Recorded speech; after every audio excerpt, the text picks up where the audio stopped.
ಮಾದಕ ದ್ರವ್ಯ ಮತ್ತು ಸೈಬರ್ ಅಪರಾಧಗಳ ವಿಭಾಗವನ್ನು ಬಲಗೊಳಿಸಲು 5 ಕೋಟಿ ರೂಪಾಯಿ ಅನುಗೊಳಿಸಲಾಗಿದೆ. ನಂದಿ ಬೆಟ್ಟದ ಬಳಿ ಕೂಡುಗುರ್ಕಿ ಮತ್ತು ಕೆಜಿಎಫ್ ಬಳಿ 2 ಭಾರತೀಯ ಮೀಸಲು ಪೊಲೀಸ್ ಪಡೆಗಳನ್ನು ಸ್ಥಾಪಿಸಲು 80 ಕೋಟಿ ರೂಪಾಯಿ ಅನುದಾನವನ್ನು ಒದಗಿಸಲಾಗುವುದು. ಪೊಲೀಸ್ ಗೃಹ 2025 ಯೋಜನೆಯಡಿ ಇದುವರೆಗೆ 2016 ವಸತಿ ಗೃಹಗಳ ನಿರ್ಮಾಣ ಕಾರ್ಯ ಪೂರ್ಣವಾಗಿದ್ದು 2008 ವಸತಿ ಗೃಹಗಳ ನಿರ್ಮಾಣ ಕಾರ್ಯ ಪ್ರಗತಿಯಲ್ಲಿರುತ್ತದೆ.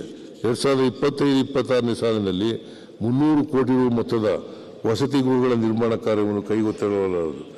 ಪೊಲೀಸ್ ಇಲಾಖೆಯ ಬಲವರ್ಧನೆಗಾಗಿ ಈ ಕೆಳಕಂಡ ಸುಧಾರಣಾ ಕ್ರಮಗಳನ್ನು ಕೈಗೊಳ್ಳಲಾಗುವುದು. ಬೆಂಗಳೂರು ನಗರದ ಪರಿಣಾಮಕಾರಿ ಪೊಲೀಸ್ ವ್ಯವಸ್ಥೆಗಾಗಿ ಈಗಿರುವ 8 ಪೊಲೀಸ್ ವಿಭಾಗಗಳನ್ನು 11ಕ್ಕೆ ಹೆಚ್ಚಿಸಲಾಗುವುದು.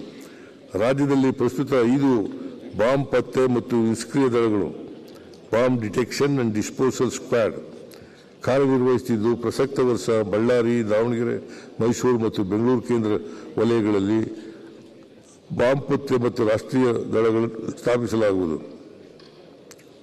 ಪೊಲೀಸ್ ಸಿಬ್ಬಂದಿಯು ಸದೃಢ ಮತ್ತು ಆರೋಗ್ಯವಾಗಿರಬೇಕಾದ್ದು ಅವಶ್ಯಕವಾಗಿದ್ದು, ಪೊಲೀಸ್ ಸಿಬ್ಬಂದಿಗಳ ವಾರ್ಷಿಕ ಆರೋಗ್ಯ ತಪಾಸಣೆಗಾಗಿ ಪ್ರಸಕ್ತ ನೀಡಲಾಗುತ್ತಿರುವ ತಲಾ 1,000 ರೂಪಾಯಿಗಳಿಂದ 1,000 ರೂಪಾಯಿಗಳಿಗೆ ಹೆಚ್ಚಿಸಲಾಗುವುದು.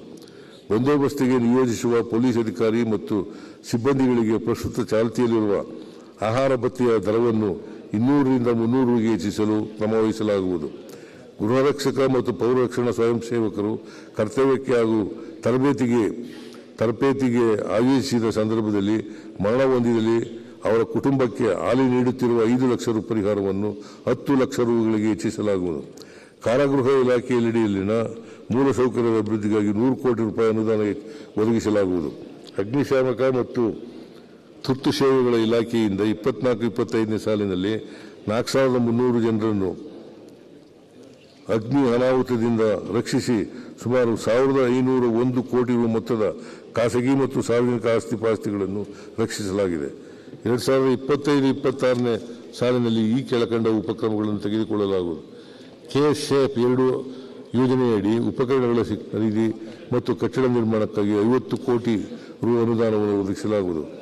ಬಹುಮಹಡಿ ಕಟ್ಟಡಗಳಲ್ಲಿ ಸಂಭವಿಸಬಹುದಾದ ಅಗ್ನಿ ಅನಾಹುತ ತಡೆಗಟ್ಟುವ ಸಲುವಾಗಿ 52-54 ಮೀಟರ್ ಎತ್ತರಕ್ಕೆ ತಲುಪುವ ಏರಿಯಲ್ ಲ್ಯಾಡರ್ ಪ್ಲಾಟ್ಫಾರಂ ವಾಹನ ಒದಗಿಸಲಾಗುವುದು. ಇಲಾಖೆಯ ವಿಸ್ತರಣೆ ಮತ್ತು ಆಧುನೀಕರಣ ಕಾರ್ಯವನ್ನು 15ನೇ ಹಣಕಾಸು ಆಯೋಗದ ಅನುದಾನದಲ್ಲಿ 330 ಕೋಟಿ ರು ವೆಚ್ಚದಲ್ಲಿ ಕೈಗೊಳ್ಳಲಾಗುವುದು. ಮೈಸೂರು ನಗರದ ವ್ಯಾಪ್ತಿಯಲ್ಲಿ 3 ಕೋಟಿ ರು ವೆಚ್ಚದಲ್ಲಿ ಹೊಸ ಅಗ್ನಿಶಾಮಕ ರಕ್ಷಣಾ ಕಟ್ಟಡವನ್ನು ನಿರ್ಮಿಸಲು ಶ್ರಮ ವಹಿಸಲಾಗುವುದು.